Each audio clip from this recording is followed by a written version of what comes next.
You're watching Oilers Nation Everyday with Tyler Yaremchuk. Your one-stop shop for all things Oilers.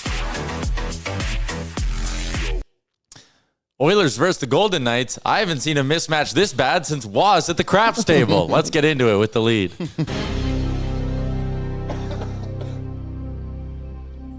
The Edmonton Oilers are JBM and Rick at the craps table. At the craps table, the Golden Knights are Was.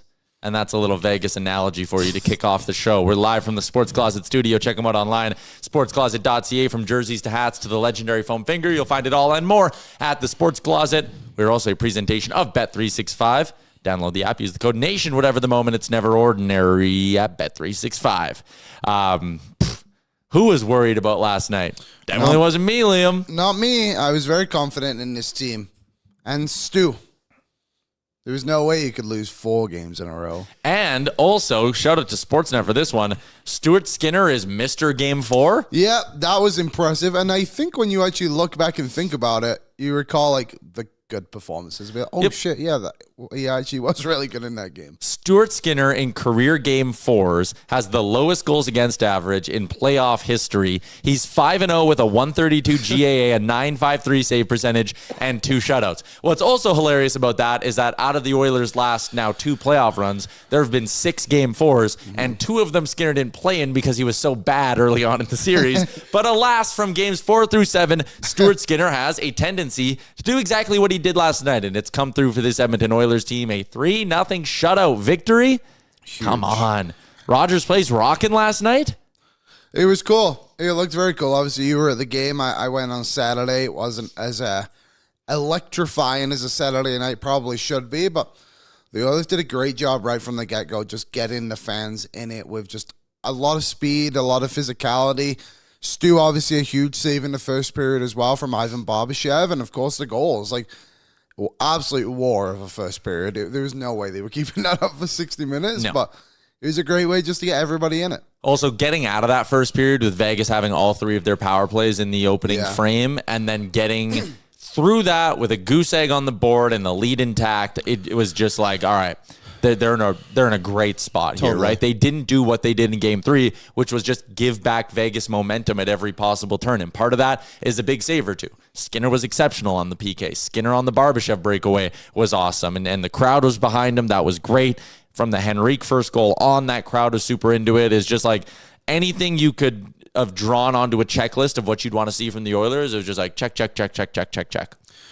Yeah, they really needed a start like that. And I know we spoke about how good the start was in game 3, but like you said, they didn't sustain it. And it's a big thing we spoke about yesterday. You got to keep it going. And they really did. Like, Vegas obviously had their chances. And Stuart Skinner did not need to be elite or excellent by any means. But in the moments he was called upon, he was there. And they haven't seen that consistently enough this season, to be honest. So, huge game by him. I think a great game by guys like Stetcher and Kapanen as well, who checked into the lineup. Just overall, you have to be happy with every player that played last night. Absolutely. Is our first guest here? Woo! All right, let's get to the Star Mechanical guest line. It's Edmonton's #1 plumbing and heating company. You can find out more by visiting them online at starmechanical.ca. Whether it's residential, commercial, or 24/7 emergency services, Star Mechanical does it all, and they do it well. They're the 3-0 shutout win of plumbing and heating companies, Liam. Wow, That's what the streets are saying. Jeff Marek, host of The Sheet on Daily Faceoff, joins us. Jeff, how are you doing?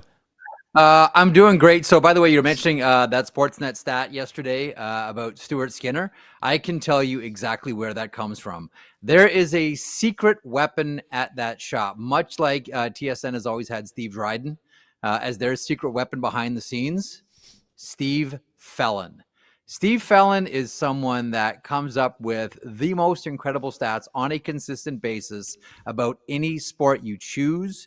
I believe hockey is his favorite sport, and that's why you get a lot of insane hockey stats coming out of the SNET stats account. But yes, Steve Felon is the person you should be giving the flowers to for that Stuart Skinner Mr. Game 4 stat. Steve Felon, the best. Steve Felon. All right. Last night, he's excellent. He's great. Everything went the Oilers' way in Game 4 last night.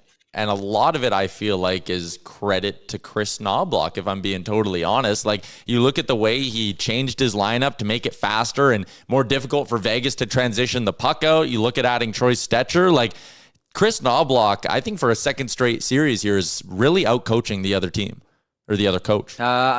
I'm glad you mentioned Stetcher as well, because the one thing we're seeing consistently now, and I think the last time we spoke, we talked a lot about John Klingberg with this, you're starting to see pucks leave the zone efficiently. Like, pucks getting out of Edmonton's zone quickly and efficiently. I know we think about the back end and we say, how are they doing this without Matthias Ekholm? And there's no one there that can do what Matthias Ekholm does. But nonetheless, they are more than making up for it with the way that they're getting pucks from the boards, from under the red line, out to the forwards quickly and efficiently. And I think Stetcher's not a major part of that. He is a contributing factor to that. Can I let you in on what we're going to be talking about today on the sheet? Because it does relate to the Edmonton Oilers, and I want to get your thoughts. I want to flip the scripture on you. Let me host for 2 seconds here. So here's what I'm thinking about. Okay, had a talk with someone this morning about Corey Perry. Now, Corey Perry is not doing this for the money anymore. Like, the big, huge paydays for Corey Perry are in his rear view mirror. He's doing it because he loves it. But here's the question. As they were talking about on Morning Cup of Hockey, I think it was Colby who mentioned for the first time, he's now saying to himself, the Oilers could win the Stanley Cup. If the Oilers win the Stanley Cup, would that be the perfect moment for Corey Perry to retire? Has to be. It's been 5 years in a row he's been to a cup final. I feel like he's been waiting for this entire time. Like, I think he wants to stop playing, and the only way he will go out is if he wins the Stanley Cup. I'm with you. I think lift Stanley in June and ride off into the sunset. But the more interesting question, Jeff, I almost feel like, is if they don't win, is he back next year? That's what I wonder about too. Like, honestly, I'm having this conversation this morning. I'm like, is the only way, because I can see Corey Perry just again and again and run it back. Because again, like, he's not doing this for the money here, folks. Like, is he just going to do this until he has that storybook ending? Until he has that, the last time you're going to see me is holding the Stanley Cup, which, by the way, is a great Corey Perry thing, that he wants to go out for everyone that hates him holding the Stanley Cup. And that's the last picture we see of Corey Perry on the ice. It really would be the ideal way to cap off what's going to be a Hall of Fame career once all the tabulating is done. I just wonder, like, is that the only way we're going to get Corey Perry to retire here? Because he can still play. He's not, he's never been a burner. He's never been fast, but he's just so damn good at hockey, and he knows where to be, body positioning, everything. Like, he knows how to play with the big boys. He knows how to play on a fourth line. Like, he's just a really good, smart hockey player. Is the only way we get Corey Perry out of the NHL if he wins the Stanley Cup this year with the Oilers. Because after that conversation this morning, I'm kind of warming to that idea that he wins the Cup, he'll peace out. The other part of it too is, and you said it, like, he can still play. Like, he's playing really, really 20 well. goals. Yeah. 2 goals in game 3. And like last season, I think it would have been the same conversation of, like, if they win, does he go? I would say probably, but he didn't play very well either. But now at least he's going out on a high if it ends up that way. And there's very few players that can actually go and do that as well. Yeah, his accountant's happy, right? One more Stanley Cup, and he's happy. The city of Edmonton's happy. Again, there's still a lot of hockey to get to, folks. We understand that. But I think we're starting to see what this thing could look like, and how the way the Oilers are playing after avoiding an early scare against the Los Angeles Kings, how they've really hit their stride. As you mentioned, Tyler, good game yesterday for Stuart Skinner. But as you guys well know, the Edmonton Oilers, they don't need Shesterkin. They don't need Sorokin. Like, this is a team that's uniquely positioned in that it might be the only team remaining in the playoffs right now that can score their way out of trouble. I know it's a dangerous road to say, like, hey, yeah, let's just play rock and roll here all the way we can score ourselves out of trouble. But generally, Edmonton can. But we can see the path, and we're starting to see the sort of clouds starting to part here a little bit. And now you're starting to collect up the they got the Vegas Golden Knights 3-1. Right. And the Vegas Golden Knights have not really looked good at all this series in any consistent fashion. So you can really start to see it here for the Oilers. And so now we're having these conversations about Corey Perry and retiring. There's still plenty of hockey to go, but long and short of it, they look really good. They've hit their stride. There's a confidence that Edmonton's playing with right now that we haven't seen, Liam Tyler since December. Is that the last time this team probably looked this good? And really, for the first time, they've outside of Ekholm, they've got the whole team together. I think whatever game it was against LA, so game 3 through game 2 of this series, it was the first time all year they had the same lineup for 4 consecutive games. This year was injuries and inconsistencies and all of this stuff. So I'll say it's better than in December, because even in December there were some things where you were kind of raising an eyebrow, being like, oh God, I still feel uneasy. Right now it just feels like whether they are going to outscore their problems or if they're going to do what they did last night or against game 5 against LA, where they're just going to play this like perfect little structured system that keeps the other team outside. Like, I'm looking, even when Vegas pushed in the third period, 16 shot attempts at 5-on-5. 6 of their shot attempts in the third period came when the goalie was already pulled with 3 minutes left. Like, Vegas couldn't get anything going through the Oilers. A big part of that too, defending on the rush. Bouchard and Nurse were great. They really have, like, the whole blue line. Like, I'm trying to find ways. I'm trying to find ways to nitpick the Oilers here and try to convince myself that no, this isn't really. But even like, I look at the back end and I say to myself, outside of Darnell Nurse and all the icings, I'm having a really hard time finding issues with the back end.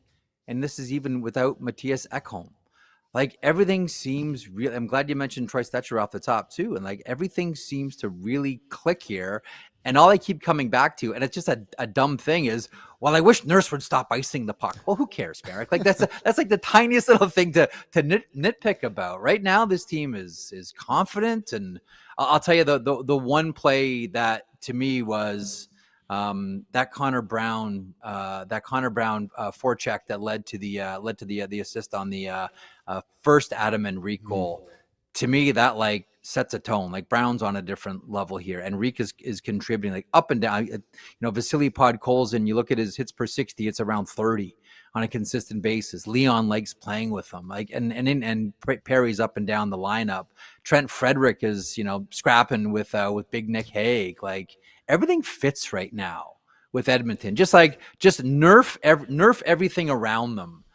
Because right now everything's really grooving. And even though I don't necessarily believe in momentum from game to game in a series, I don't look at them as 7-game series. They are 7 one-game series. That's how it's done in the playoffs.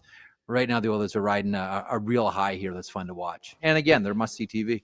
Yeah, and I joked about it with Colby and Johnny this morning on Morning Cuppa, but like, nothing ever really makes sense with this team. It's been something we've been talking about sort of all season behind the scenes, that like, this team was supposed to be competing for the President's Trophy. They don't clinch the playoffs till the final week. You go and sign Arvidsson and Skinner, being like, all right, finally the top 6 concerns, they're gone. Those 2 guys were in the press box last night while a waiver claim and Vasily Podkolzin are playing next to Leon Draisaitl. You somehow need the $780,000 Troy Stetcher to be, as Christopher Palmer said in our chat, the Darnell Nurse whisperer. Like, your $9.25 million defenseman can only play at a passable level if he has his league minimum pit bull on his pairing. That's crazy.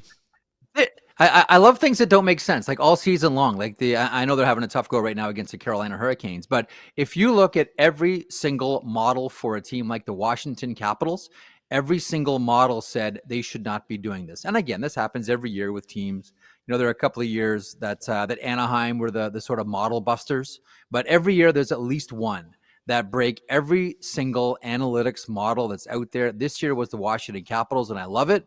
And ditto with the Edmonton Oilers. Like, it seemed as if at every turn, just when you think they're starting to hit a stride, just when you think they're starting to put it together, everything falls apart. Then there's tons of questions about the goaltending again. And as someone mentioned to me today, you shouldn't be surprised what we saw at Stuart Skinner last night, because he does have that in his game.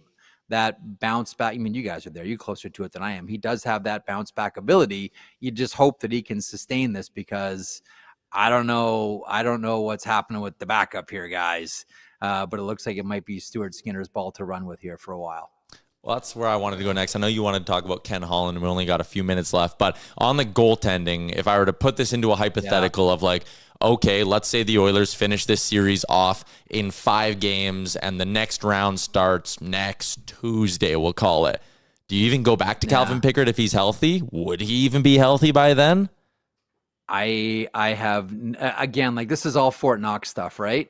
Like nobody, no information. This is like Ziploc sealed, knows what's happening. But in a situation like this, like if Skinner, if Skinner gets him into the conference final here, I think you go back to Skinner.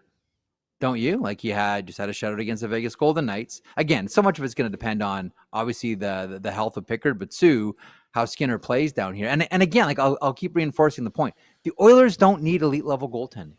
They don't. Like there are some teams where you need to have an elite level goaltender for whatever you're trying to do to make it work. Edmonton's not that team. They just need a save and they need good goaltending to get there. And if Skinner can give them that, that's all the Oilers need, in my opinion. I agree with that. I mean, the proof is also in the results. Yeah. Speaking of goaltenders, Ken Holland looking like he's going to the LA Kings. What do you make of that decision? Attached to it, do you think Jay Woodcroft could also find his way there too? It's a real well. First of all, the thing we know about Ken is Ken's a really loyal person, right? Ken doesn't like Ken likes to give people long ropes here, which is why I don't think that as he transitions to be the general manager here of the Los Angeles Kings, I don't necessarily think that means I'm bringing in my own crew. I don't think it's that. And there is a line you can draw between Ken Holland and Jim Hiller that goes back to the Detroit Red Wings as well. Like the thing about Holland is he doesn't come in and disrupt, nor do I think that's what the Los Angeles Kings need right now. I think that Holland probably goes in and his first thing is, okay, let's have a look under the hood and see what this thing needs before I start rushing into any major decisions here. That's always been Holland. You guys know this from his time in Edmonton. He is the king of patience. He was like that in Detroit. Now, mind you, it's easier to do that when you have, 13 and Zetterberg and Lidstrom on the back end. It's easier to be patient when you have that, but he doesn't rush into anything. So I think for us to be assuming that Ken Holland goes in and all of a sudden Jim Hiller's out of a job, I think would be a fool's errand. I think Kenny's strong suit has always been patience. So I wouldn't expect anything major right out of the gate from Holland. Yeah, like in either direction either. I know when the Kings were bounced, we kind of had a conversation of like, man, do they sit there and not wave the white flag, but go, okay, we need to re-envision how we're building this team and take maybe like a baby step backwards. I can't see them doing that after hiring Ken Holland, but I also don't think they're going to sign Mitch Marner, trade 2 first-round picks, and try to build a juggernaut in 3 months, right? Nope, I don't think so. I mean, Ken's big thing is stability, right? Like that's how you saw it in Edmonton. I mean, drag kicking and screaming into firing coaches. So as far as Woodcroft goes, I mean, there's a lot of interest in Jay Woodcroft, and he has interviewed with teams, and I believe he is still going to interview for more teams. But he's an interesting guy because I mean, you saw the work that he did in Edmonton. I'll still maintain that he got goalied out of a job in Edmonton. He's got 20 years experience, and he's 49 years old, and he looks like he's 11. So he looks really young. I think he still thinks very young too. Like here's a guy that, after the Oilers experience, didn't just, sit on the couch and wait for the phone to ring. I mean, he's been traveling all over the world, been to Europe a number of times, seeing how different things are done, how different coaches work, trying to learn new things. He was on the ice last year at Philadelphia Flyers training camp. I think Woodcroft ends up somewhere eventually, maybe, and quite possibly in this round of coaching hirings, but I wouldn't be too quick to say Holland lands and Woodcroft is coming on his heels, because I don't think that Holland comes in and makes a real quick snap decision on Jim Hiller like that. You can watch The Sheet every weekday, 3 p.m. Eastern, 1 o'clock Mountain. Today it's Marek v. Wyshynski Tuesdays, so that's always a good time as well. So that's always. I'm sure that Greg will have something to say about the officiating in the playoffs so far. It's not as if the games haven't given him a protein shake for that topic. So we'll look forward to that later on today. I love it, Jeff. Thanks for doing this. Hang on. I still don't know how Evander Kane got a penalty on that. Like seriously, can someone please? I know I don't like jump all over the officials, but like, can someone please explain how that works? Well, how Evander Kane got a penalty on that one. And sometimes I need to like stop myself because we were talking about this before the show. Because I'm like, hey, I also have to be Daily Faceoff Yaremchuk sometimes. I can't just always tweet that the refs hate the Oilers and like this and that. But like, I feel like I was not off base last night in criticizing these officials. Like Adin Hill was getting away with whatever he wanted to, flopping, diving, shoving Zach Hyman, whatever. And then for this to end up in a Golden Knights power play when it was started by Kane getting hammered into the crease, that's crazy. I mean, it's a bit of a, what would you call it? Like Kane's history, his reputation call. There you go. But still. So here's the one thing that I'll leave you with. I don't know much about physics. Liam, Tyler, do you know much about physics? Because I don't know I'm much not about good at physics. But watching hockey all the years that I have, what I've noticed is something happens to gravity when you put blue paint on ice. All of a sudden, like gravity on blue painted ice just seems that much more impactful, or it sort of pulls people down that much easier. I don't know, but I'm watching like all these big, strong guys, strong on their skates, but the minute they get near blue ice, they tend to fall down easier. And it must be the color of the ice. Because I would never accuse any players in the NHL of diving, but something just happens when you put blue paint on ice. Players tend to go down lighter and forget that they took power skating lessons as a kid. I don't know. It's just one of those things, I suppose, guys. Just one of those things. Yeah, especially this time of year, that pull is even a little bit harder. Jeff, thank you for doing this. We'll do it again soon. Thanks, you, boys. See you, Yep, anytime. Thanks, boys. Have a good. Jeff Marek, watch the sheet. That was also, Mulek was in the chat being like, this is pre-tape, this sucks. It was live. I read a Christopher Palmer comment. Come on. Jeff Marek on the Star Mechanical guest line. You know who he was also brought to you by? He was also brought to you by our friends at Tourism Jasper. Find your happy place in Jasper. From hiking trails, paddling wild waters, or sharing laughs by the fire, happiness finds you here. Jasper is open, vibrant, and ready to welcome you back for more unforgettable moments. So drive over, play outside, soak up the fresh air, enjoy some food and drink, and maybe even stay up late because your best summer memories aren't behind you. They're waiting for you this summer in Jasper. Plan your trip at jasper.travel/summer. Jeff Marek loved his time in Jasper this in January, this past January. I'm glad he had a great time. I am too. It was a lot of fun hanging out with him. Okay, we got like a handful of things that we still need to knock out here, but Jeff was excellent. And listen, on the penalty stuff, in the moment, you're like, how did Adin Hill not get a penalty on Adam Henrique or on Zach Hyman? You watch that, and to Jeff's point, Zach Hyman went down very easily. I don't think that one was a penalty. No, but if you're not going to call that because Hyman went down early, cool. My beef with the officials is always just like, what the hell is the standard here, right? Like, what are we doing? Mm-hmm. If you're not going to call the shove on Hyman because you think it was soft and he was in the blue paint, whatever, then you also like, yep, okay, he flailed around, dove. Fine, that's fine, not a penalty. He's also in the blue paint, whatever. You can let that go because it's the playoffs. Adin Hill flip-flopping because his pad gets clipped when he sticks out his pad to initiate the contact. Yeah. And then also the Oilers get jumped afterwards. That one was mind-blowing to me as well. Like, Nick Hague absolutely has to get an instigator there, but how could he call it when the refs are standing looking the other way, right? Yeah, there's obviously a lot that went on in this sequence here too. Like, I think you could have taken a few extra guys for roughing if you really wanted to. Like, I would have just given Hill the rough as well and just called it even on both sides. Like, yep. I can see why, if obviously they clearly didn't see the cross-check from, or the push, whatever you want to call it, from Braden McNabb, but like, surely you can see the reaction from Adin Hill and kind of what's been happening. Like, I think he should have got at least one penalty. Like, I know people wanted to slash on Henrique. That's nothing really. Like, the only one I really would have liked to see him call is this one. Again, though, the slash on Henrique doesn't get called. Yeah. And then however many minutes later, the Vegas defenseman has one hand on his stick reaching out. Like, he's barely holding his stick. Kapanen slashes him. Yeah. And it's like, okay, because he dropped his stick, you're calling that a penalty? Like, it wasn't even a slash. It was like not a hooking motion, but that's like a pull his stick away to get the puck. Totally. Like, there wasn't a chop, is my point, I guess. It was like a hook of the shaft. Yeah, I completely agree. It was... I don't know. I just don't expect anything from the officials anymore. Like, I think they're all terrible. I expect garbage, yes. Yeah, and I will gladly sit here and bitch about them all day because I think they deservedly, they've earned that. I don't know. Weird one. They did get the The Howden one, initially I didn't think they had called that when he was just digging at Stu, but they did. And the Oilers came away with 3-0 win. Penalty kill looked unreal yesterday. They were and they did this a lot actually last game as well, but they were very aggressive. Very efficient clearing the puck. Yes, they basically didn't miss a clearing attempt, which they have a tendency to do. Yep.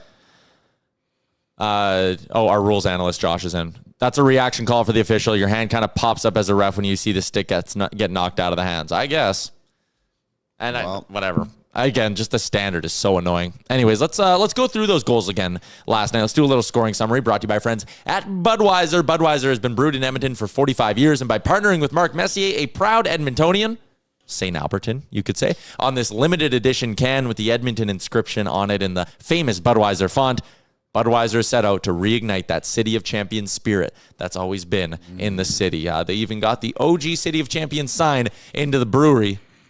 They did. And I saw it that day. It was beautiful. The commercial with Mark Messier is awesome. Budweiser knows that when this city is united and energized, it's nothing like it. And playoff time with an ice-cold Budweiser, it's about as energized as you can get. Giddy up. They also have a really cool, there's like a full paragraph on the front of this can about Mark Messier. You want me to read it? Sure. This is the world-famous City of Champions, a proud home to Budweiser and Mark Messier, the local prodigy turned team captain.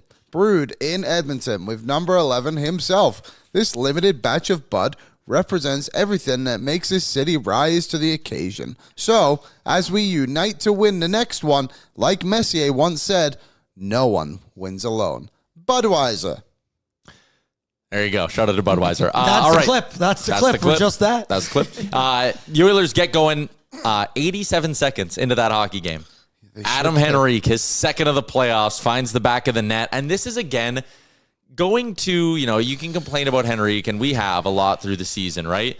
But you put a good veteran like that in that spot. When you have a guy with 20-plus goal potential playing on your third or fourth line, they're going to get opportunities like this every once in a while, and having that quality of a player there just means they're going to take advantage of it more often than not. There is a rain-soaked moss pit you get a nice look at, but Adam Henrique, second of the postseason, finds the back of the net. But how about this forecheck by Connor Brown, and then the hit as well by Evander Kane to really finish the job on White Cloud. The finish, this was just beautiful, beautiful.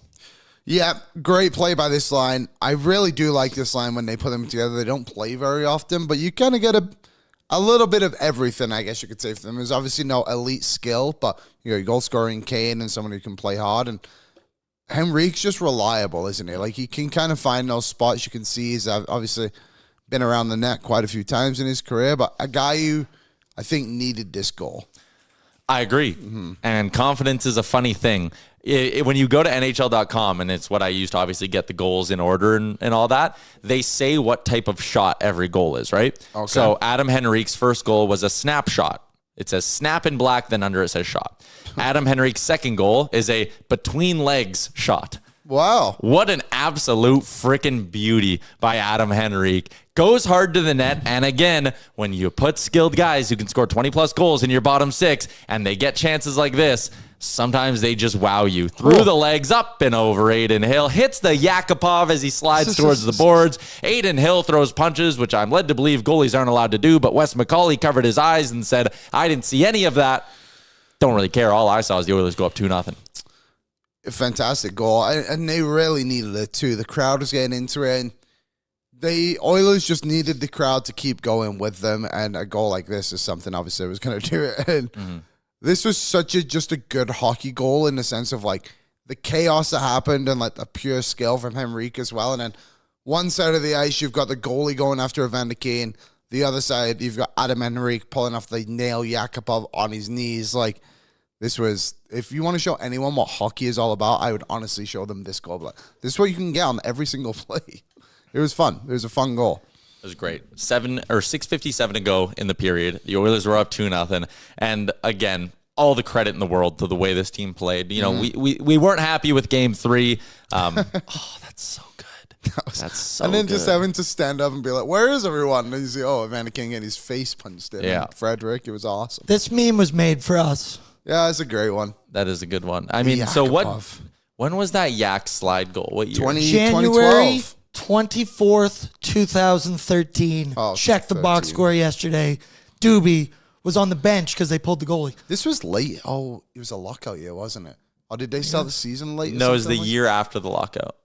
If so that was January. I thought this was very early in the season. Of 2013, right? That's what the box score said yesterday. Interesting, because they won. Oh yeah, no, I think that might have been the January 24th. Yeah, because the 2012-2013 season was the lockout year. So yeah, that would definitely be it. Okay, yeah, because I was at his game when he scored his first goal as an Oiler. Oh yeah. You know who else scored his first goal that game? Who was the other big rookie that year? Do you remember? I'll give you a clue. He was a college free agent. So. Jelty? Justin Schultz. They both. Yeah. I'm sure it was against the Sharks. They lost that game, but I was there. There you go. Well, history. I would have, yeah, but like that meme is honestly accurate because like I would have been 15 when that goal was scored. 16. Do you remember where you were? Yeah, I was watching the game on my parents' couch with my mom. I think my dad was at the game. So basement with my brother, freaking out. Yeah. Oh, I don't remember where I was. Maybe I didn't catch it. Maybe I had like a practice. Doobie mentioned Rico maybe a little bit more justified in his slide in a playoff game, but still, a good selly's a good selly, damn it. Yeah, I do remember the reaction post goal, like the next day from the Kings being like so unclassy. And it's like, screw it. We have not had anything to celebrate but first overall picks in a long time. Doobie also mentioned Eric Boulanger. Not a big fan. Nope, Shiaka. yeah, Tenser said that to us earlier in the week too. 2-0 Oilers. Second period, they came out and just continued to, can you say belt the ass on this show? You're damn right you can. All right. That's what it was. Again, Vegas gets a couple of decent looks, but like just nothing really going for him. Edmonton kept him to the outside. The high danger looks at 5-on-5 in the second period were 6-3 for the Oilers. And Liam, you wrote one line on every goal. So goal 1, you said Connor Brown is good. Goal 2, you said Nail Yakupov and Bobby Orr goal because Kane and then Henrique sliding. Goal number 3, you said? Adin Hill is Swiss cheese. You're damn right. The sound of that puck, because it was like on its edge, slapping the foam padding in the back of the net, and then the crowd going nuts was so good. But Evander Kane, do we have the sound on it? Can we hear the slap? Does it come through on the broadcast? All right. Evander Kane, again, man, he's just been an absolute difference maker. And I really wasn't sure what the Oilers were going to get out of him in these playoffs. But the fact they're getting this, and if they can continue to get this, it's just a total game changer.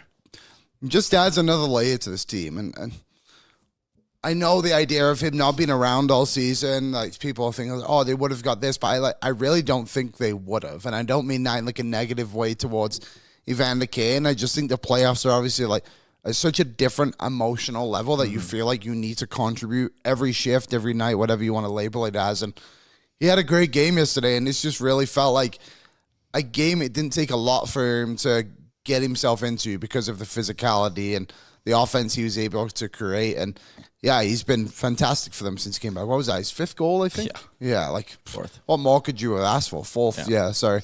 But even he asked I think it was Greg asked him in the post game, he was like, are you surprised that you've been able to do this? He's like, no, not really.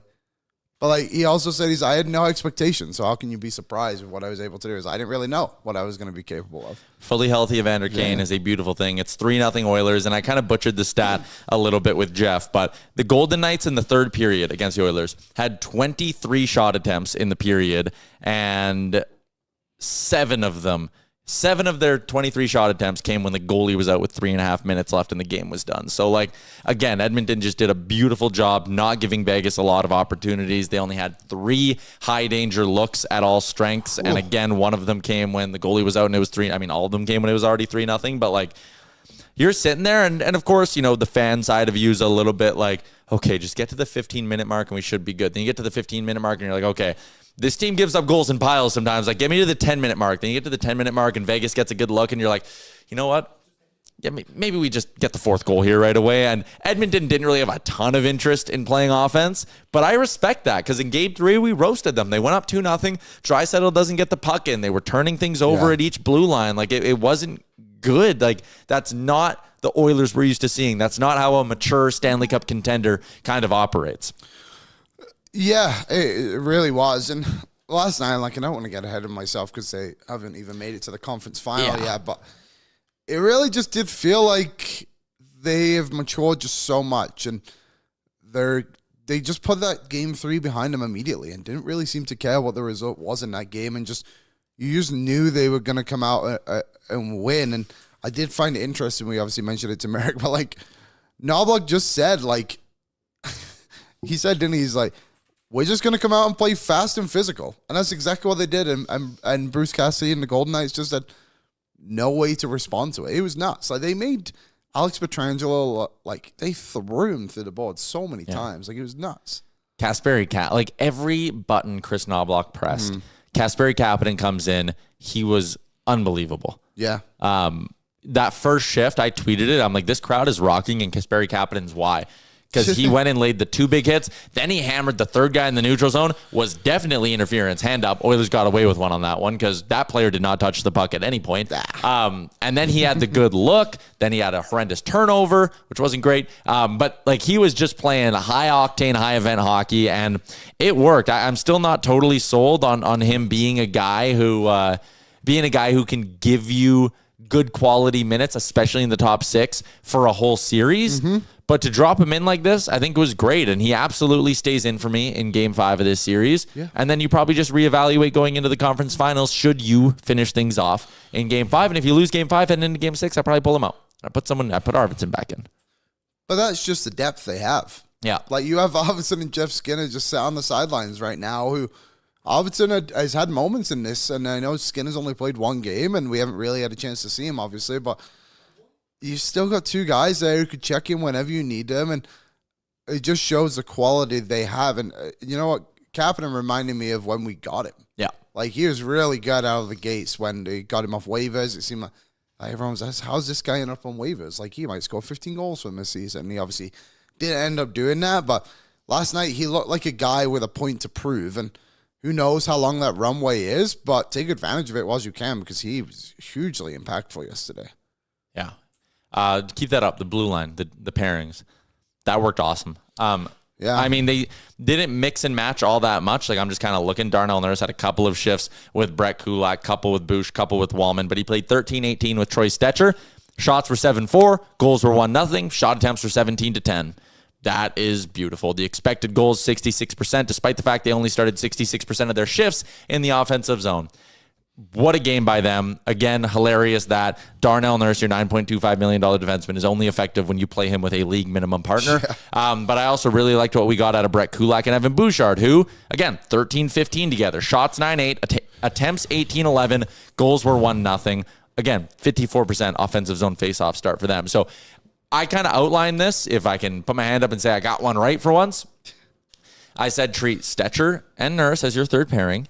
Ride the hell out of Bouchard and Kulak. Make them your tough matchup top duo. Wallman-Klingberg, I'm not going to sit here and say I love it. There are far too many heart attacks with those 2 on the ice. There are too many instances where they start in the D or in the O zone, and then they're scrambling around in the D zone, awkwardly passing the puck to each other. I don't love it, but it's kind of the best with what you can do, because you need Nurse to play with Stetcher and you need Kulak to play with Bouchard. I also think it's 2 guys who just haven't had the opportunity to play together a lot. Like, I know they've obviously had moments throughout this playoffs, but even Wallman said yesterday in his postgame, he's like, it's nice to just stay with a line mate for a game and just try and, build a little bit of chemistry with them. I think those 2 are playing good enough right now overall that it won't be like that every single night. Like, Wallman's leading the playoffs in plus minus, and I know we don't all love that stat, but I think in certain moments it does speak volumes.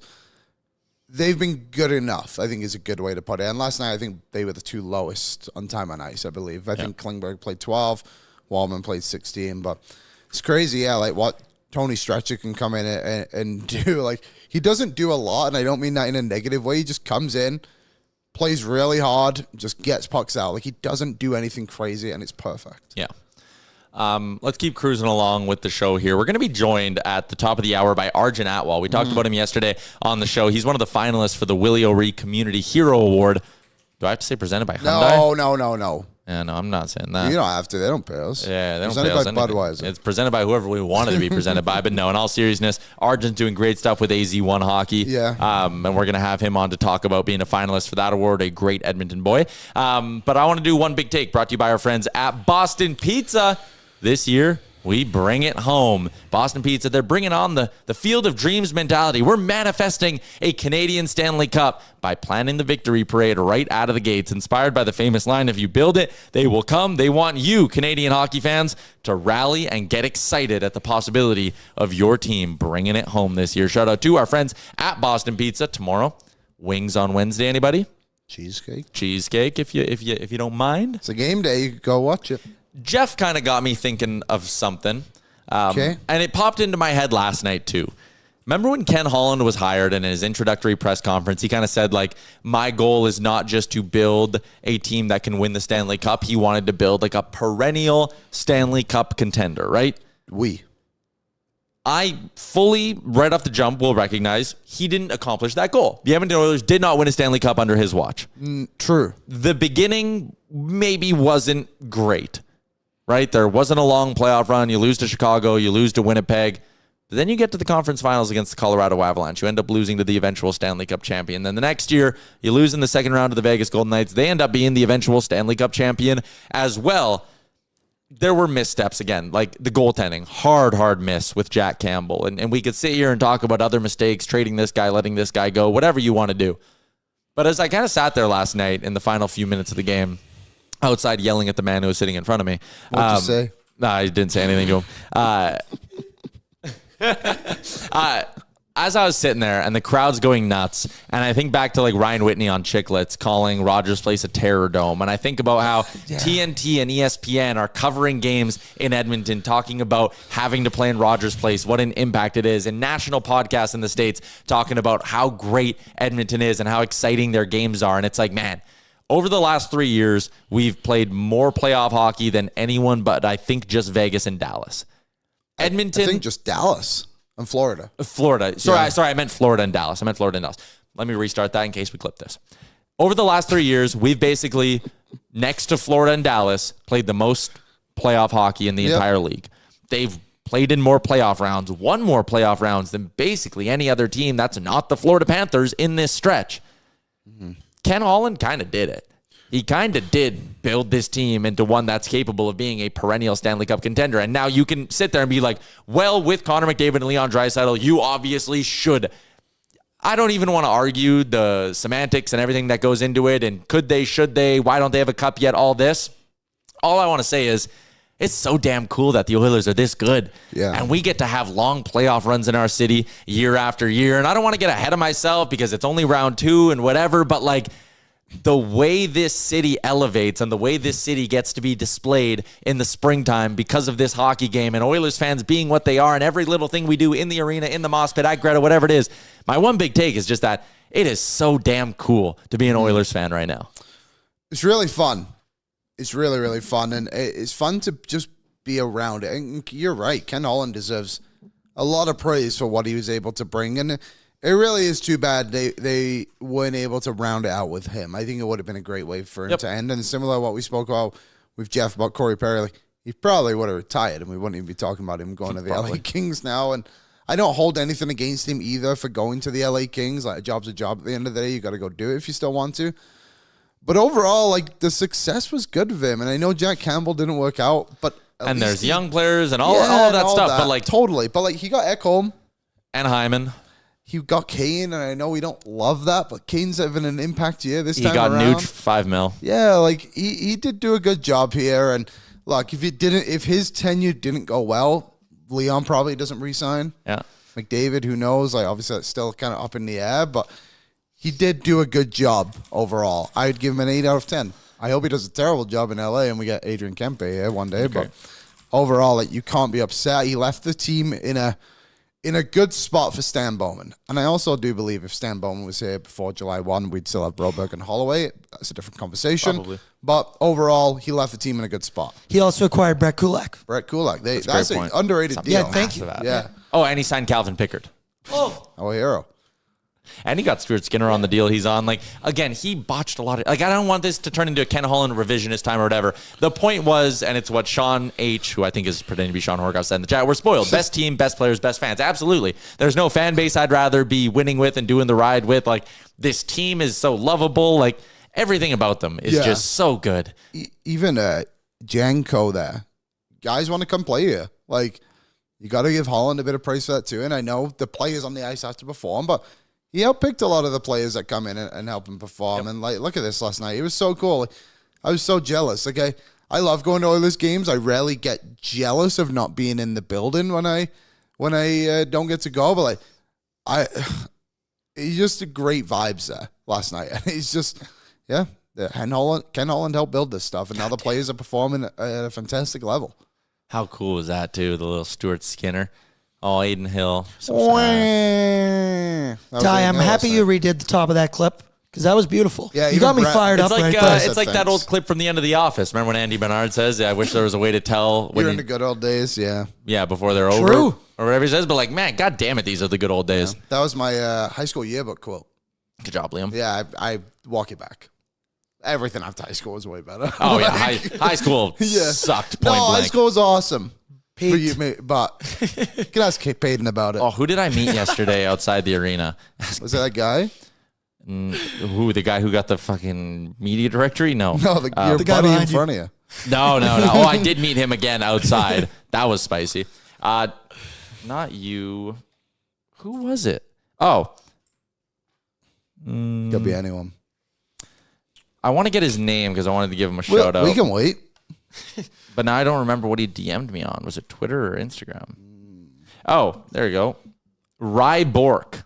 Rye Bork, everyone. I think this is him, right? Let me look at the picture. Oh, yeah, it was definitely him. Rye Bork. I met him outside the arena, and he was like, I've been listening to you since I was 16 years old. I'm like, that's a little fucked up. He's crazy. Don't How old tell is me he that. now? 17? I don't know. He was like, I always used to listen to you when I worked at Sport Check. Have a great night. And then he said, hopefully see you on the golf course someday. Oh, yeah. So he started listening to me, obviously, on TSN 1260 when he was 16. He's now a 24-year-old software developer. Wow. Good for him. Yeah. 8 years. 8 years. Wow. Smart people listen to this show. How old am I? You're yeah, I mean, I 8 guess years I'm- older from when you were 16. Yeah. 20. How old are you? I'm 27. So that means, yeah, he's been listening to me since I was 19. We really grew up. Came out the mud. 29. Can't say it. Came out the mud. Dangerous Weight. Is Tyler trying to fight fans again? Again? As far as I'm concerned, I've never done that.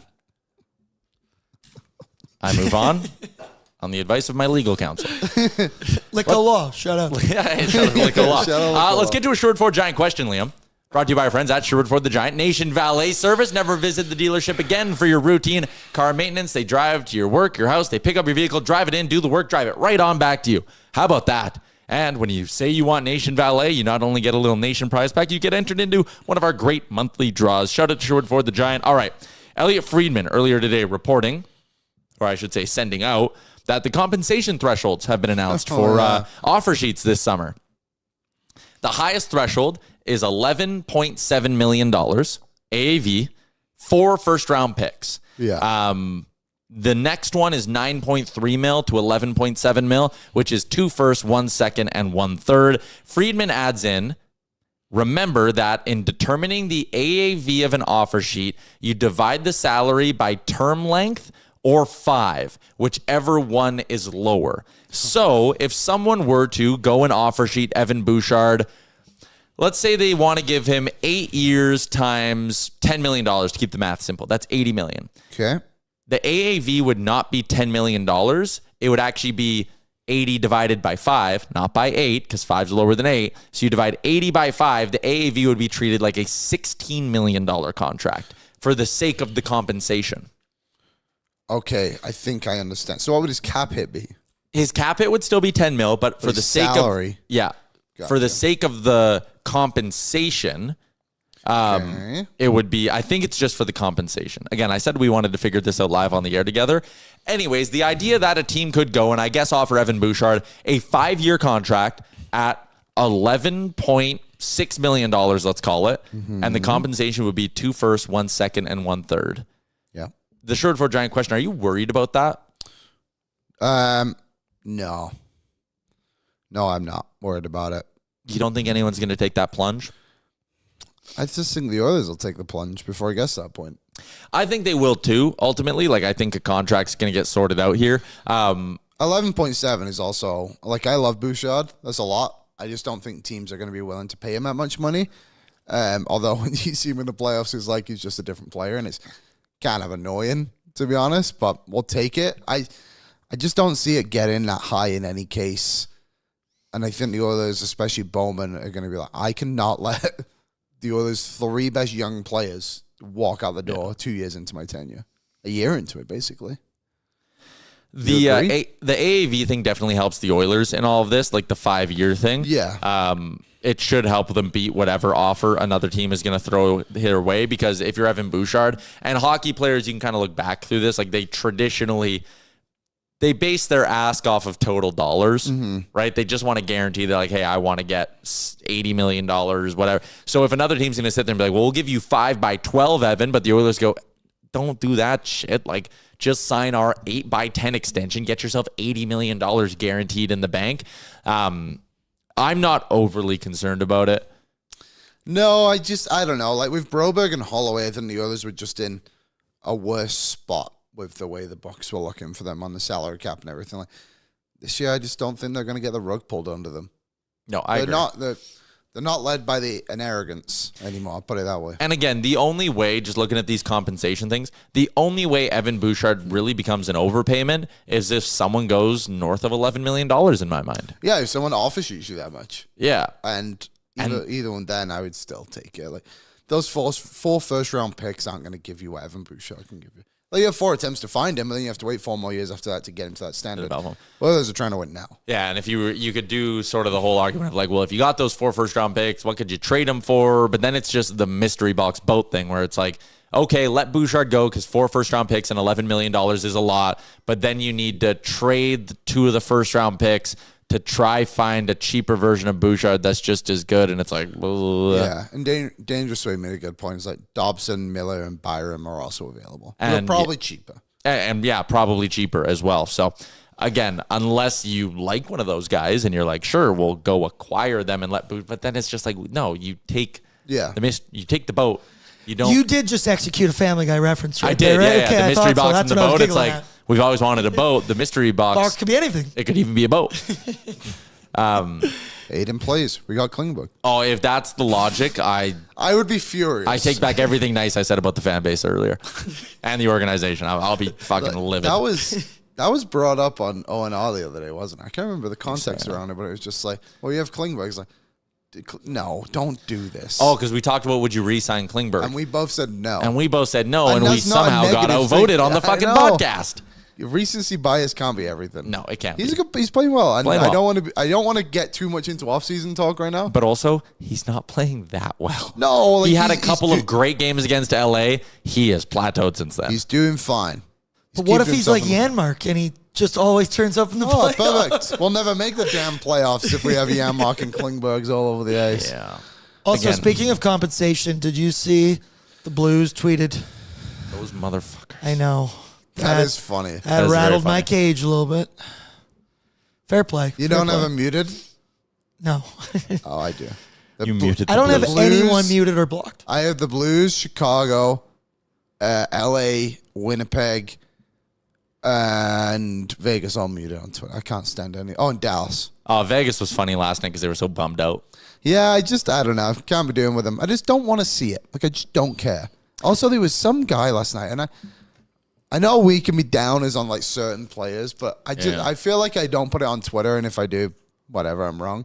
Like someone put out last night, it's like, can't wait for Kasperi Kapanen to be -2 and play 5 minutes tomorrow and take like a minor penalty. And it's just like, why don't we just give a guy a chance? No, that was me. You know, like I get it. We all love Jeff Skinner, but it's just different. They're just different players. Whatever. Just while we wrap up this Bouchard question for our giant question, he was their best player last night, right? Like next to Stuart Skinner, maybe. Bouchard?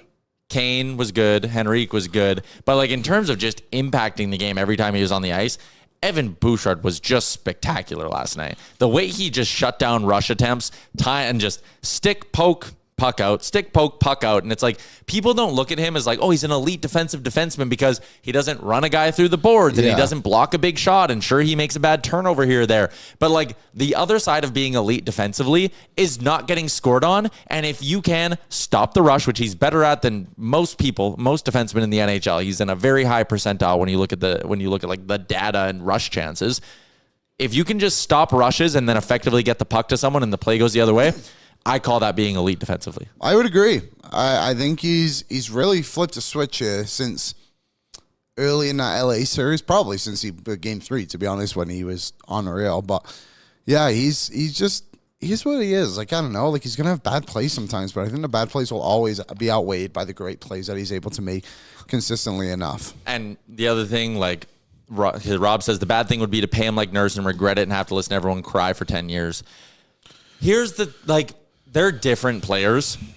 And, like, you signed Darnell Nurse on the heels of one great regular season, right? Yeah. That was your mistake. Also, counterpoint. Bad Holland move. Well, bad Holland move. But also, the mistake was bridging him twice. Yeah. We've done this whole thing. Like, I can't believe I really got to do this again. But, like, the mistake with Nurse was bridging him twice. If you would have signed him to a 6x6, 7x6, 8x6, whatever it was, he's paid properly for what he becomes. With Evan Bouchard, you have to pay up for him at some point. You still have RFA years to buy. That keeps the cost relatively low compared to true open market UFA value. Mm-hmm. If Evan Bouchard was a UFA this summer, he gets $13 million. Yeah. Without a doubt in my mind, some team pays him $13 million. You're going to sign him for probably 8x10. And there are going to be, I used this line on Morning Cuppa. I'm sure I've used it on this show before. There are going to be 10 moments a month during the regular season where you're like, what the hell are we paying for? But then, God damn it, every playoffs, you're going to get 10 games where you go, thank God we have this guy. Last night was one of those games. OT winner last year against Vancouver. The other game winner against Vancouver. Game 3 against the Kings. Game 4 against the LA Kings was one of those moments. Game 4. He elevates consistently in the playoffs, and as much as I'm one of those guys who kind of like raises an eyebrow and is like, I don't love paying guys based off what they do in the playoffs, he also produces at a very, very elite level in the regular season. He doesn't miss games. He doesn't get hurt. He's a perfect fit on this team. What more do you want? Pay the man. You give him 10. If he wants 10, you give him 10. Yeah. And you don't get cutesy with a 2x8 bridge and no, fuck, pay him. There's just certain players that, like you said, like, you can't just pay everyone to perform in the playoffs, but there's certain players you can just pay to perform in the playoffs, and he's definitely one of them. Like, I think he's underrated. Again, I know Jay and I had that big debate. Would you trade him up for Mo Sider? Never in a month of Sundays. Like, not a chance would I ever do that. I wouldn't trade him for much, to be honest, but maybe 3 to 5 defensemen in the NHL I would trade him for. Ty, I can't believe Whit Dog was subtweeting Jay last night. Yeah, can I read the Whitney tweet? If you're a fan who has said Evan Bouchard sucks, you should have to publicly apologize. What a period in game so far for the Oilers. Kapanen gives a way different look than Arvidsson. The first part of that was definitely a Jay subtweet, so thank you to friend of the show, Ryan Whitney.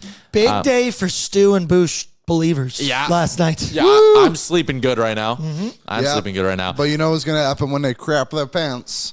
My mentions will be flooded with people telling me I'm an idiot and it's my fault the Oilers stink.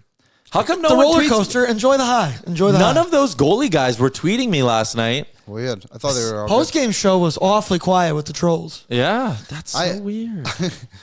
I just think it doesn't matter.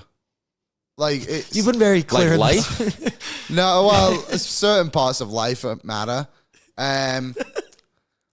Like the goalie stuff, like, it just is what it is. Like, I get it. Like, everyone wanted him to go and get someone at the deadline. They didn't. Move on. I think Naeem has taken a great approach to this. I don't think I've heard him say, like, one bad thing post-deadline. That isn't just like, oh, he made a lot of bad goals. Naeem, you've been great. Fine. But, like, eventually it gets to a point where you just got to support the players on the ice and get into Rogers' place and scream their name as loud as you can when he makes a save or Bouchard fires a shot on goal. It's just, move on with your life, man. Like, it doesn't matter anymore. They're going to put a goalie in there. He's probably going to allow 3 goals a night, and the Oilers are going to have to score 4 or 5 to win. And that's what makes this team awesome. And you know what? It's part of the experience. I don't think anybody can beat them. I really think they are the best team left. I couldn't care less what Dallas is doing. No one's scoring on that team besides Mikko Rantanen. Can I give you... The Winnipeg Jets don't have a goalie who's apparently the best in the league. He's terrible anywhere outside of Winnipeg. And then you got the Carolina Hurricanes. I forgot they were in the playoffs. Like, what is going on over there? Is anybody? I didn't even know they were up 3-1 until after the game yesterday. Sleep stream yesterday for that one. Shout out Heat Daddy. I want to give you a stat that I talked about with Brian Ray. He covers the Dallas Stars. Had him on DFO Live today. With one or both of Hintz or Rantanen on the ice in these playoffs, this is at 5-on-5. With one or both of Hintz and Rantanen on the ice at 5-on-5, Dallas is outscoring the opposition 10-4. Okay, that's very good. That is very good. With both of them off the ice, they're getting outscored 16-8. Damn.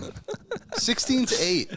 It's a 14-goal swing when they have one of Hintz or Rantanen on the ice or both of them off. Everyone else on Matt Duchene doesn't have a goal yet. No. Alex Petrovic, God bless him, good Edmonton guy. He can't be playing 17 minutes a night on a Stanley Cup contender. I know they're going to get Miro back, so it'll kind of change things, but like...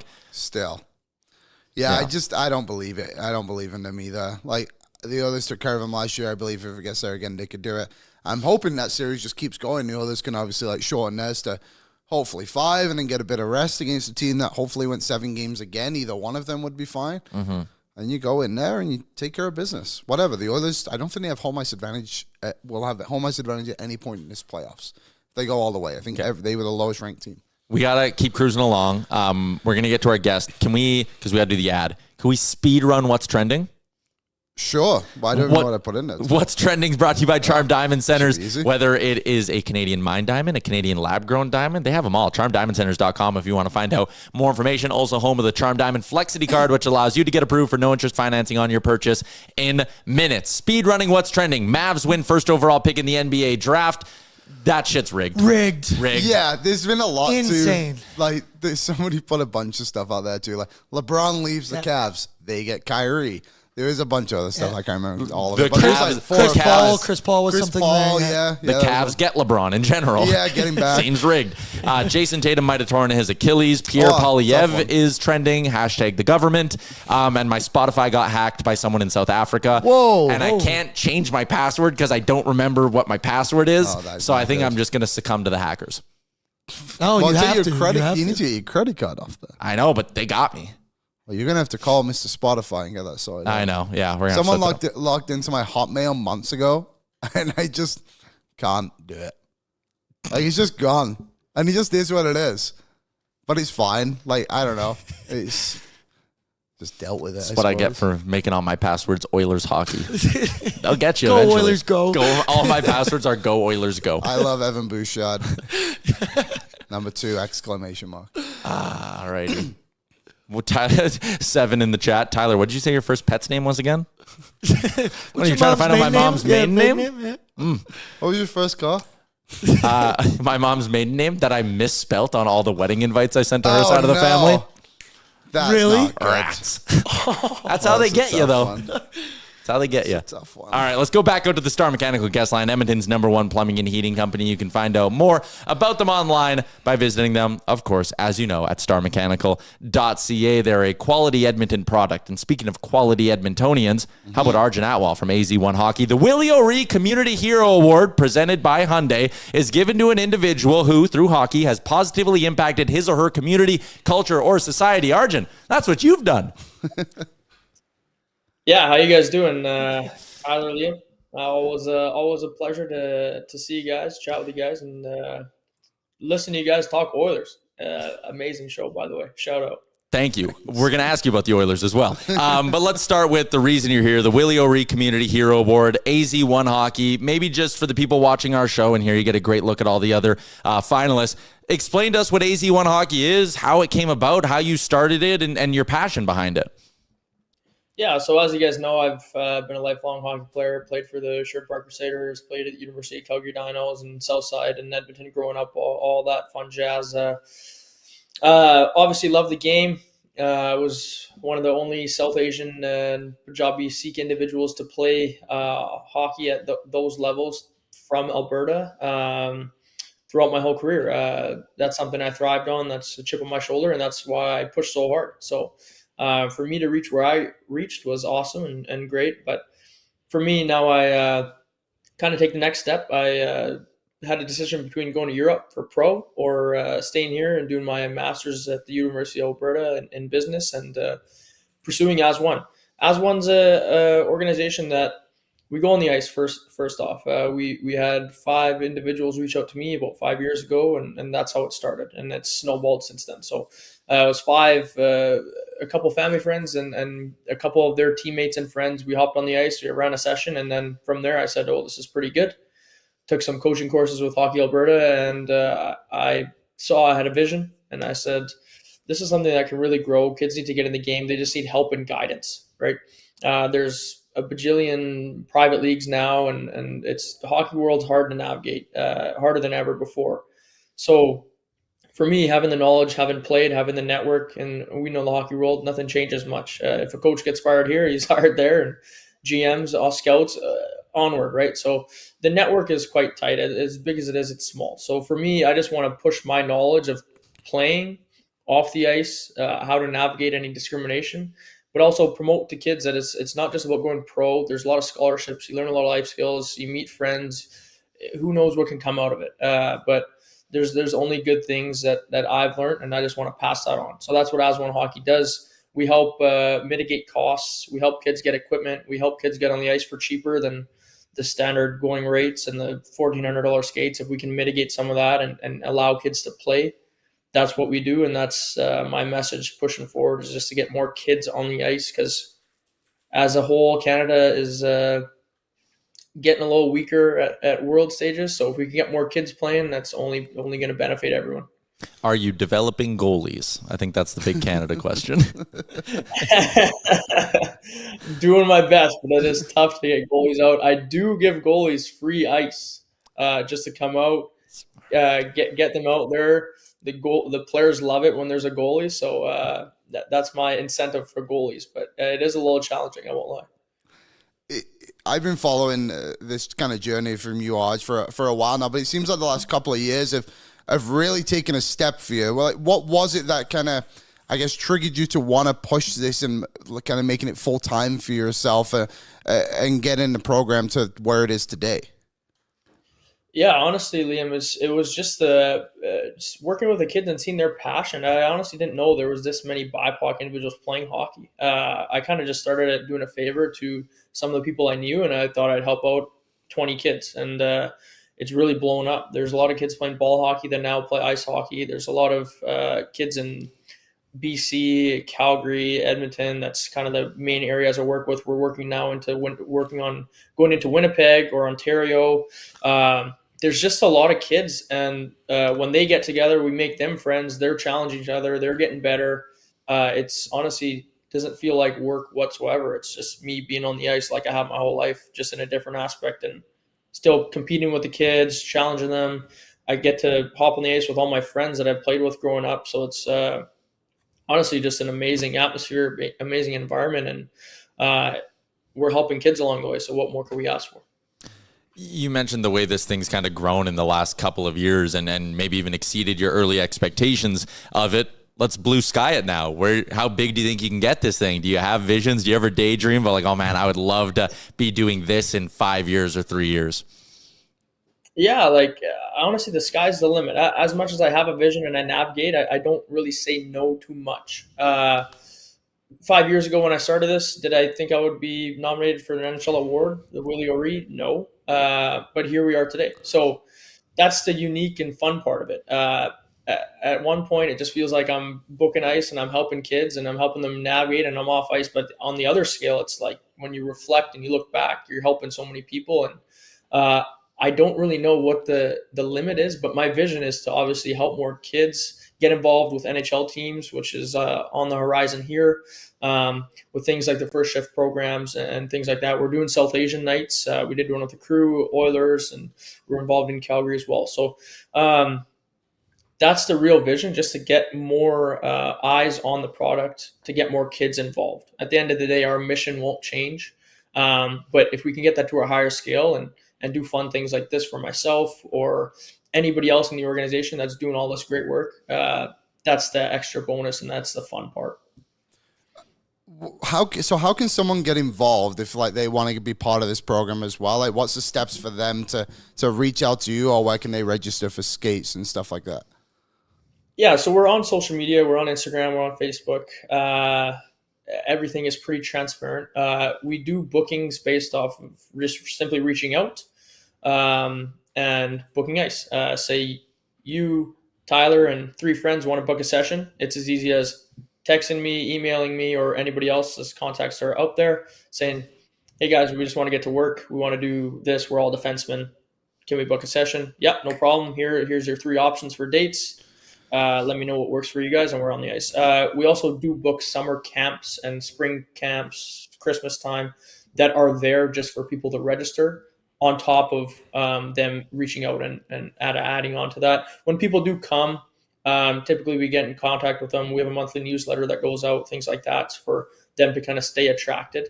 But the biggest thing is just getting people on the ice and to know about the program. And a lot of that is word of mouth, sorry.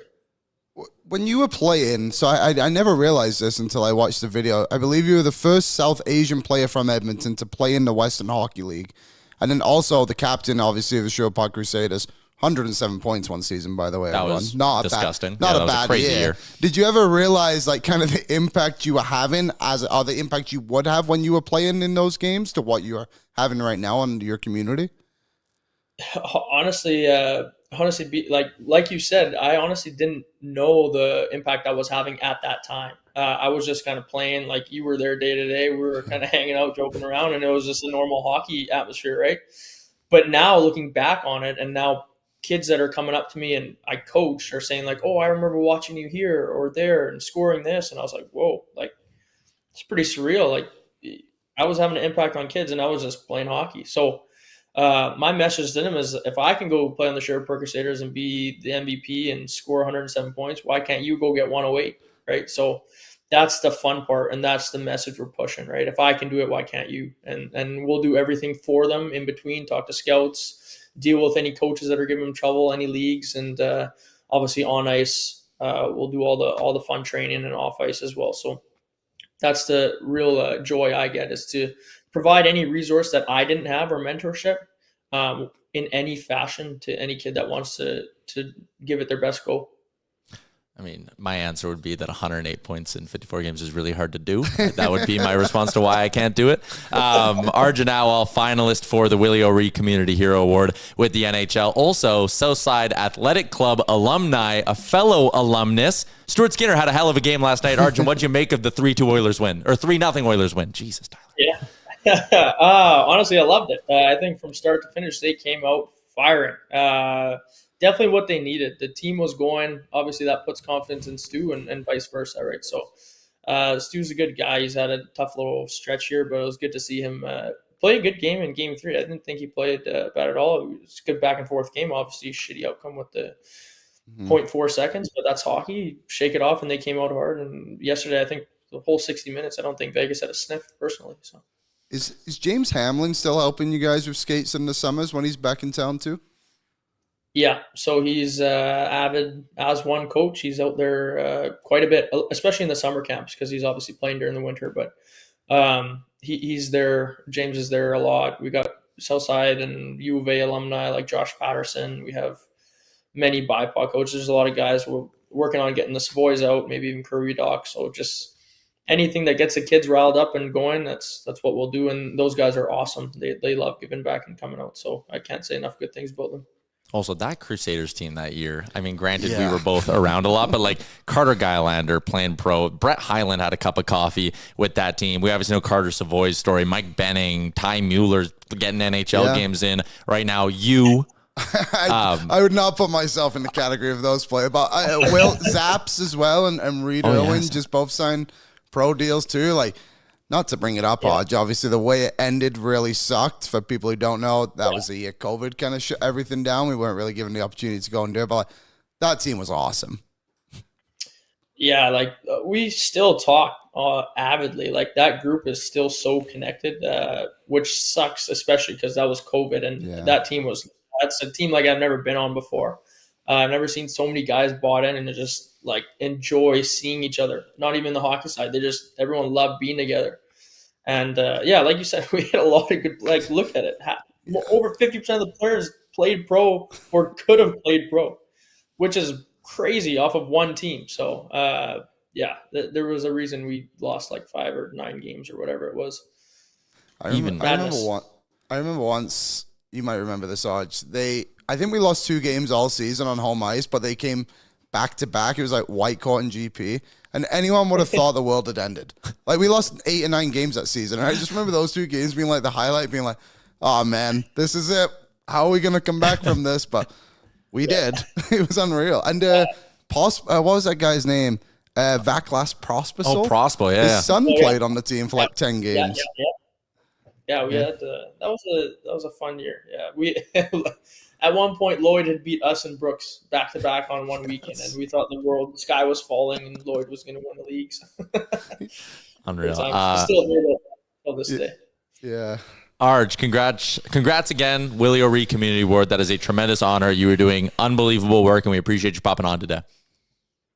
Yeah, thanks for having me, and keep rolling. You guys are doing great things, so I love tuning into you guys. Thanks, Arjun. We'll there see you go. later. We're going to put the link to vote for people as well, by the way, in the description. So best of luck. There goes Arjun Atwal. I'll put it in right now. Off into the internet. He's the best. He is the best. That was a great conversation. He was the captain of that team, and as someone who had to do, help out, organize the community stuff. Yeah. I didn't even go to the players. I just went to Arj, and I was like, hey, man, I need 3 guys by the end of the day. And if his name wasn't already on the list at number 1, there was 3 other guys immediately on there. I was with the crew. I just finished with the crew, which this season would have been my 10th year. He was the best player that ever played on those teams. Yeah, and like you said, so many guys went pro, but just to show the kind of person he is, he put his what could have been a great hockey career on the ice aside to help this community. Such a cool guy, and it's great to see him be nominated as a finalist for this award. Yeah, he touched on it. He turned down opportunities to go pro. He's 25. Yeah. He's an amazing player. Amazing player. It's great. The link is in our chat. We'll probably just promote it every day going forward because we really want Arj to win this thing. Okay, we got a couple more things to get to actually getting set for tonight in the Stanley Cup playoffs. Let's get to the menu, which is brought to you by the Ninja Crispy 4-in-1 Portable Glass Air Fryer. Meet the Ninja Crispy Portable Cooking System. The power of a full-sized air fryer in the palm of your hand. It's an all-in-one system that includes 4-quart, 6-cup Tupperware glass containers and 2 storage lids. The Ninja Crispy is thermal shock resistant and can go from frozen to crispy in minutes. With the Crispy Power Pod, you get the power of a full-sized air fryer in the palm of your hands. The 4-quart container fits 4 pounds of chicken or veggies, and you can cook a personal-sized meal in 7 minutes in the 6-cup container. Max Crisp, bake, air fry, re-crisp with the Ninja Crispy. Prep, cook, and store anything from crispy favorites to one-dish meals. Visit their website in the link in the description and stay tuned for a chance to win a free Ninja Crispy for one of our lucky viewers. Tonight, there's just one game in the NHL. It's Dallas-Winnipeg, Game 3. Can the Jets even it up? Will they be down 3-1 going back to home ice? Will Connor Hellebuck remember how to play goal? Let's hope so, because I want to place Winnipeg in the next round. I want to eliminate... It's on the road. He's not going to remember. I want to play the Jets so bad. Oh, me too. You want that revenge. The Oilers going through it right now with Vegas from a couple of years ago. That series against Winnipeg where they swept us, that one still stings to me. I don't think the Oilers were going to go win the Cup that year by any means, but it really felt like an opportunity for them to go and do something that was half special. We could have had a bit of a run, and they didn't. So I want Winnipeg. We already did Dallas. Come on. We already did Dallas. Whatever. Also, tomorrow we're getting I'll look ahead a little on the menu. What's for dinner tomorrow night? Get a Leafs-Oilers doubleheader. Oh. Oilers Golden Knights is the only series to not have an extra day off baked into it. Which I like. Yeah, just I don't mind keep it rolling. Yeah, just hum. And I could use one. Maybe. Yeah, that's fine. But you'll get the weekend again, Aaron. We were talking about yeah, this. exactly. Finish it off tomorrow. Weekend off. Please, Liam, Please, you too. Oilers. Please, Oilers. Yeah, that'd be nice. And Dacky lives in Winnipeg too, so maybe if the Oilers get to play him in the next round, we stay at Dacky's house. Cool. Stay at Dacky's. All right. Blue Jays in action tonight, by the way. That's on my own personal menu. Barrios versus Shane Baz. -140 favorites. Back on home. 4-game winning streak. Baz? Shane Baz, he's pretty good, actually. He's the pitcher? Yeah, he's the pitcher for the Rays. Nice. Yeah. Go Rays. What are you doing tonight?